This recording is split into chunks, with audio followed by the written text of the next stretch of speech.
আমাকে first of all বলেন যে আমাদের চাকরিতে না গিয়ে এন্টারপ্রেনারশিপে কেন আসা উচিত? এখানে আই বেগ টু ডিফার, আমি একটু ডিফার করবো। আমি বলবো যে দেখেন, একটা মানুষ যখন পাশ করে, ও গ্র্যাজুয়েশন করছে যখন ওর বয়স 23 বছর, ধরে নিচ্ছি ও বিয়ে করছে না, একটা ছেলে বা একটা মেয়ে, তারা কিন্তু কোনো কমিটমেন্টে নাই।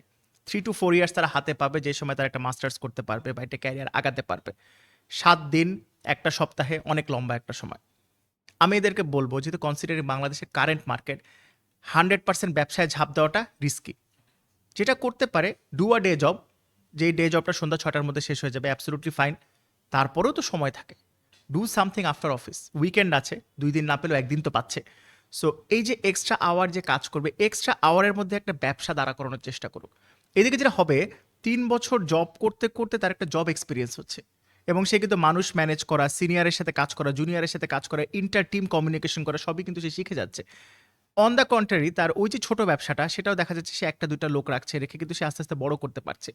4 বছর পর যখন সে ট্রেড অফ করবে, জাস্ট দুইটা জব করার মতো, একটা জব এবং একটা বিজনেস করা, দেন সে একটা পয়েন্টে সে ডিসিশন নিতে পারবে যে আমি কি জবটা কন্টিনিউ করতে চাই, নাকি আমার বিজনেসটা বড় হয়েছে, আমি এটাকে একটা গ্রোথ কিছু দূর আরও দিতে চাই। আমাদের আশেপাশে পরিচিত অনেক মানুষই কিন্তু এরকম করছে।